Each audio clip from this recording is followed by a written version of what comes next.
চাকরি করতাম বা কমার্স তখন তোরা কি করতি?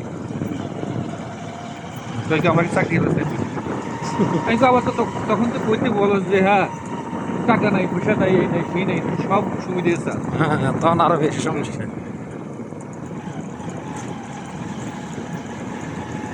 আবার মাঝে মধ্যে কই যে তোরা এই মার্কেটিং করস, মানুষ তো এটাকে বেতনও পায় না। হুম, হ্যাঁ অবশ্যই হ্যাঁ পায় না। তখন কয়েক আমি সরকারি চাকরি চাই কি বসে নিয়ে গিয়া আমার ব্যবসায়ী চাই বসি।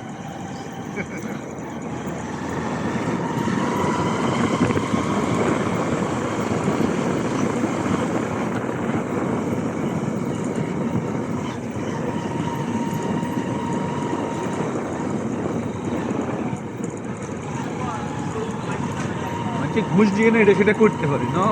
কারণ আমরা যেটা ইনকাম করি এটা তো একদম বিসিএস ক্যাডার বেতন পাই কত 25,000 30,000 টাকা বেতন পাওয়া।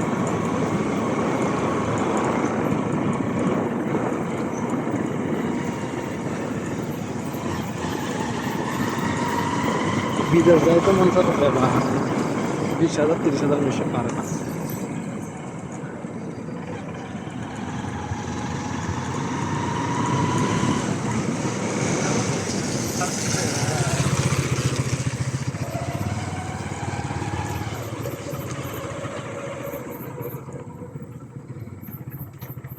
সব ব্রিজ একসাথে ধরতে কাজ।